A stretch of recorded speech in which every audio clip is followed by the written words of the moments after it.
Hey everybody, what's going on? So today I'm going to give a quick tour of my home studio setup.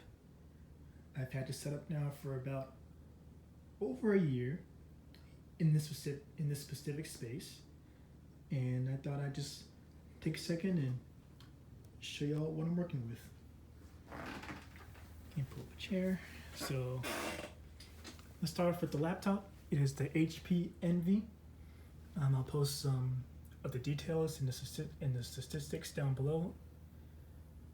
I want to make sure I had enough space for my DAW and for my music and for files and stuff. This also serves as a work computer for my wife as well.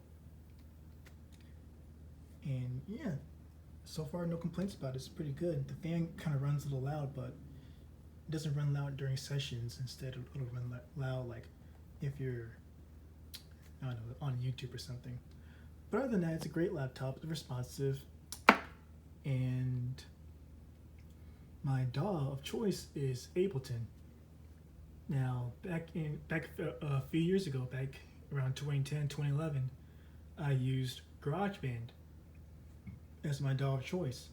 But now I'm using Windows and not an iPad anymore. I chose Ableton because I saw it was one of the most popular ones for musicians, so I decided to give it a try. And so far it seems pretty easy to use. I've done some work on Ableton, quite a bit, and you know, I really enjoy the different views. Like here's your session view. It shows all your different channels, and you can trigger different scenes right here. And then you go to arrangement view and all that stuff. But all in all, it's a pretty good DAW. I would recommend that as a DAW of choice for me. And coming over here, I have my audio interface, the Scarlett Focusrite 2i2. And currently I use this board right here goes to my keyboard. This cord right here goes to my Rhodes. And I have all my cords lined up here so I can easily access them if I need to during a session. Like here's my Shure mic cord, and here's the condenser mic cord, and I have a little cord right here that goes to my keyboard amp. I can use that as a second monitor when I'm on the Rhodes recording some stuff as well. It's pretty good. It's got direct monitoring. It's got your phantom power, headphone volume, the main speaker volume, and gains. It has even a preamp for my bass and for my electric guitar. You can turn on and give a little power boost. It also came with these headphone monitors as a bundle. And moving on from there, we have my JBL speakers, powered monitors. And I have them sitting on these Isotopes speaker stands. And they sound pretty good. I'll give you a quick sound demo.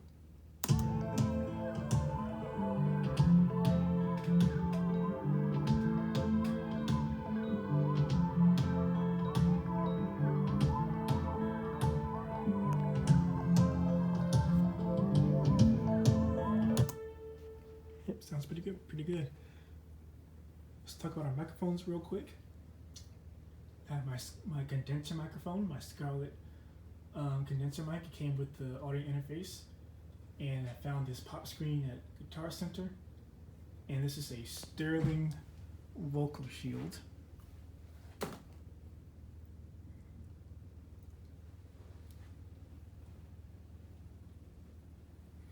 And all my speaker stands are on stage. I couldn't find a specific mount for this microphone, so I used a condenser mic from on stage to kind of prop it on there. And that's just a quick fix to get the microphone on a stand. I don't really use it as much because I don't record vocals in the studio. I mainly record instruments, keyboards, a little bit of bass here and there, so it's not important for me to have a real condenser mic right now. My other microphone is the Shure SM58.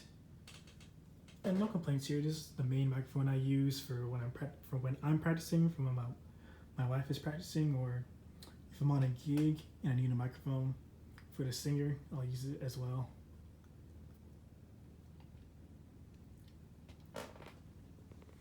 And my MIDI controller is the Novation LaunchKey. It is the 61 key model. I mainly use it just to play my sounds, and also I come over here, I can use the drum pads to create a drum beat, and also just hit record from here, or hit my click track or my metronome from here. I have your play button, and you can bring in the metronome. And that's really cool. I really enjoy it. But a lot of sounds come from my Yamaha MOXF8. You know, that's just been my faithful keyboard for the studio, and on stage, and in church, and on gigs as well. Yeah, no complaints.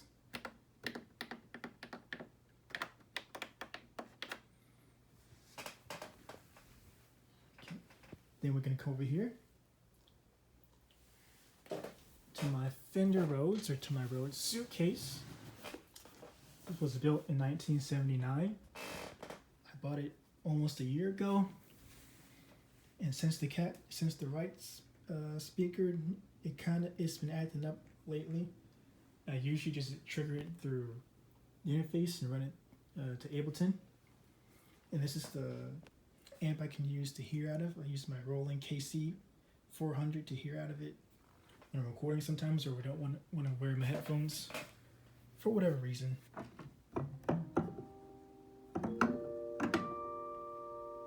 You know.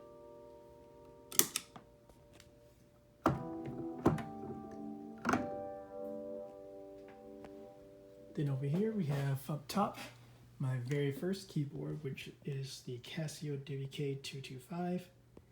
I use this when I'm trying to practice some ideas or do some quick rehearsal before church or before a gig, and my keyboard is usually packed up away in my truck.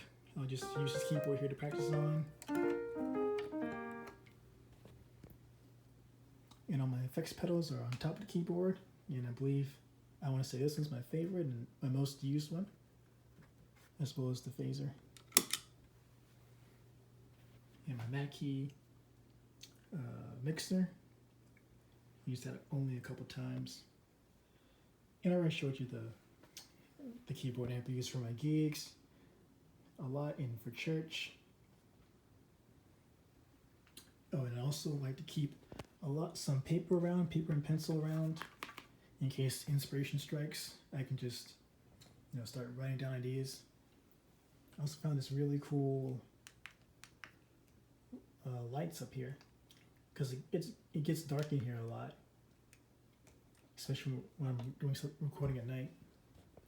So it's really helpful to have those lights on. And my guitars, that's my very first guitar over there, the white one. My wife bought me the Squier for my birthday in August. I never got a chance to play it because I've been busy with a lot of band stuff and this and that. And my keyboard bag, my bass bag is right here. And in the corner I have my Squier P bass, my first bass, my only bass. Had it since 2015. Use it in the studio as well as live. And my Rumble, the 200 series.